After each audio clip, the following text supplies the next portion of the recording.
ఈరోజు వచ్చేసి నేను మా మమ్మీ మా పాపతో బయటికి వెళ్తున్నాం చాలా రోజుల తర్వాత. నా డెలివరీ అయిన తర్వాత మా పాపతో కలిసి ఫస్ట్ టైం నేను బయటికి వెళ్తున్నాను. ఎందుకోసం అంటే వీడియో లాస్ట్ వరకు చూస్తే మీకే తెలుస్తుంది. అందుకోసమని మేమందరం పొద్దున్నే లేచి నిన్న నైట్ ఫుల్ వర్షం గాలి ధూళి వల్ల చెత్త అంతా ఇంటి దగ్గరికి వచ్చేసింది. అందువల్ల మొత్తం కడుగుదామని మా తమ్ముడు ఏం చేస్తున్నాడంటే కడుగుతున్నాడు. యాక్చువల్లీ ఇక్కడ కర్ణాటకలో అది మా యాదగిరి డిస్టిక్లో మినిమం 2 to 3 డేస్కి వాటర్ వస్తున్నాయి. ఎందుకని చెప్తున్నానంటే ఇక్కడ వాటర్ షార్టేజ్ ఉంది. వాటర్ కూడా చాలా ప్రాబ్లం ఉంది. 3 డేస్కి అయితే వాటర్ వస్తాయి. అందువల్ల మా ఇల్లు అనేది పూర్తిగా క్లీన్ చేసాము. ఇక్కడ నేను మా పాప మా మమ్మీ రెడీ అయిపోయాము వెళ్దామని. అందుకోసమని బస్సు ఎక్కాము. మా సైడ్ కూడా ఇక్కడ ఫ్రీ బస్సే ఉంది, ఫ్రీ ఆధార్ కార్డే. అందువల్ల బస్కి ఎక్కుదామని వెళ్దాము.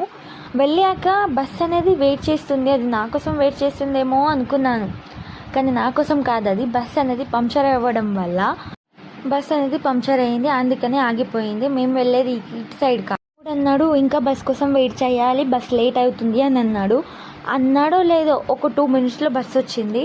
ఇంకా బస్సులో ఎక్కేసి నేను మా మమ్మీ కూర్చునేసాము. మా ఊరి నుంచి వచ్చేటప్పుడు అయితే బస్సు అయితే ఖాళీగానే ఉంది. అలాగే వెళ్తూ ఊర్లు వస్తాయి కదా, ఊర్లలో ఫుల్ ప్యాక్ అయిపోయింది బస్ అనేది. అసలు కూర్చోడానికి కూడా ప్లేస్ లేకుండా అయిపోయింది. ఎందుకంటే ఆధార్ కార్డ్ ప్రభావం. ఇక్కడ కూడా మా దగ్గర ఆధార్ కార్డ్ ఫ్రీనే ఉంది. అందువల్ల ఎక్కడైనా అమ్మాయిలు లేడీస్ అస్సలు వదలట్లేదు. ఫుల్ రష్ అయిపోతుంది. ఏ దానికి వెళ్ళట్లేదు. ఫ్రీ ఆధార్ కార్డు ఉందని బస్కే ఎక్కుతారు ఫస్ట్. అందుకని బస్ అనేది ఫుల్ రష్గా ఉన్నాయి. మేము ఎందుకోసం వెళ్తున్నామని మీకు చెప్పలేదు కదా. ఎందుకోసం అంటే మా పాపకు చెవులు కుట్టించామని వెళ్తున్నాము. ఆల్రెడీ 2 months కంప్లీట్ అయ్యి 3 monthsలో స్టార్టింగ్ ఉంది. కుట్టిసే చెవులు 1.5 monthsలో అయినా లేకపోతే 3 monthsలో అయినా కుట్టించాలంట. అందువల్ల మా మమ్మీ నన్ను మా పాపని తీసుకెళ్తుంది. ఇంకా ఇలాంటి వీడియోస్ కావాలి అంటే నా ఛానల్ని సబ్స్క్రైబ్ చేసుకోవడం మర్చిపోకండి.